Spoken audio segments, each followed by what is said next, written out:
राहुल गांधींविरोधात शिवसेनेचे आज आंदोलन होणार आहे। अमेरिका दौऱ्यादरम्यान आरक्षण विरोधी वक्तव्य केल्यानंतर भारतीय जनता पार्टीकडून पुण्यामध्ये आंदोलन केले गेले होते। तर आज वक्तव्याचा निषेध म्हणून शिवसेनेकडून पुण्यातील भारतरत्न डॉक्टर बाबासाहेब आंबेडकर पुतळ्यासमोर आंदोलन केले जाणार आहे। पुणे शहरातील शिवसेनेचा पदाधिकारी आणि कार्यकर्त्यांकडून दुपारी 12 वाजता आंदोलन केले जाणार आहे।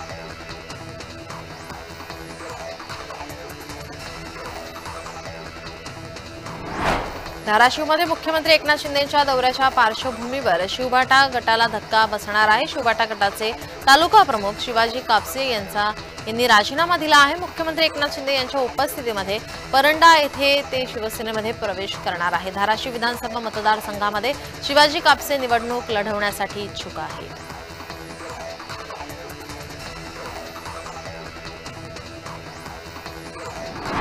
सांगलीचे जिल्हाधिकारी राजा दयानिधी यांच्या कार्यप्रणालीवर एमआयएमचे जिल्हाध्यक्ष यांनी प्रश्नचिन्ह उपस्थित केले। जिल्हाधिकारी हे आंबेडकरी समाजविरोधी आहेत, ते सक्षम असते तर डॉक्टर बाबासाहेब आंबेडकर कमालीसाठी 2 वेळा बेडक आणि मुंबई लॉंग मार्च काढावा लागला नसता।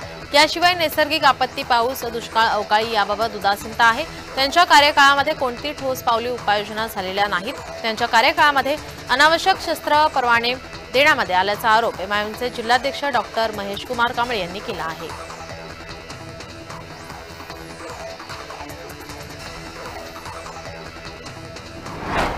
जागतिक लोकशाही दिनानिमित्त उपराष्ट्रपती जगदीप धनखड यांनी महाराष्ट्र दौऱ्यावर येणार आहेत। राज्यातील 434 आयटीआयमध्ये संविधान मंदिराचे लोकार्पण करणार आहेत। कौशल्य विकास मंत्री मंगलप्रभात लोढा यांनी या संदर्भात आयोजन केले। डॉक्टर बाबासाहेब आंबेडकर शिकलेल्या आयटीआयमध्ये कार्यक्रम घेणार आहेत। एल्फिस्टन महाविद्यालय येथील कौशल्य विकास विद्यापीठात कार्यक्रम पार पडणार आहे।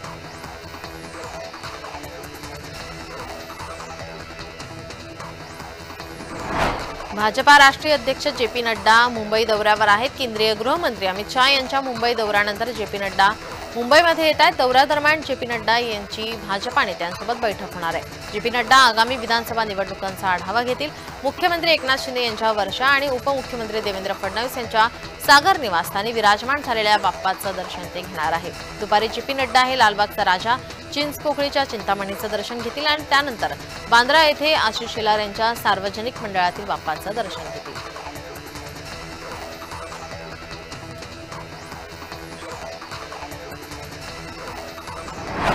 दिघे साहेब प्रत्येक ढोल पथकांना बक्षीस म्हणून पैसे द्यायचे, मात्र ज्या पद्धतीने पदाधिकाऱ्यांनी पैसे दिले आहेत ती पद्धत चुकीची आहे। त्यामुळे आमच्या पक्षाने त्या पदाधिकाऱ्यावर कारवाई केलेली आहे, मात्र विरोधक या विषयाला धरून राजकारण करत आहेत, असं वक्तव्य खासदार नरेश मस्की यांनी केलं आहे।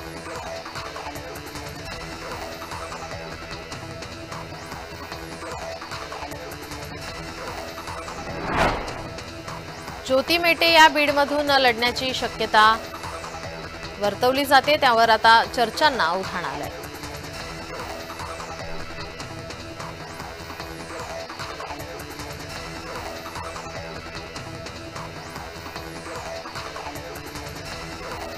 आरक्षणाचा प्रश्न निवडणुकीपुरता मर्यादित नाही। गेल्या 10 वर्षात आपण सातत्याने मराठा, धनगर, लिंगायत, मुस्लिम आणि भटक्या विमुक्तांच्या आरक्षणाबाबत वारंवार बोललेले आहेत आणि सरकार जो निर्णय घेईल त्याच्या पाठीशी आपण राहू। त्या बिलावर 4 ते 5 दिवस चर्चा करून सर्वांचं एकमत करू आणि सगळे एकत्र मिळून आपण हा प्रश्न सोडवू। जे सरकार मराठा, धनगर, लिंगायत, मुस्लिम आणि भटक्या विमुक्तांना आरक्षण देईल त्या सरकारला आपण पाठिंबा देऊ, असं खासदार सुप्रिया सुळे म्हणाले आहेत।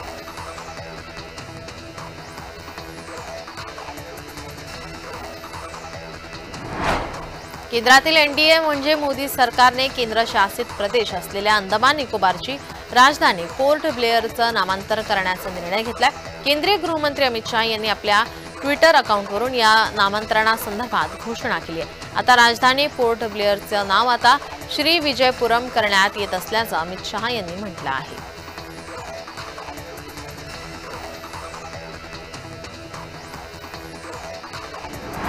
मंत्री गिरीश महाजन यांच्या जामनेर मतदारसंघात अतिशय गलिच्छ रस्ते पाहायला मिळतात।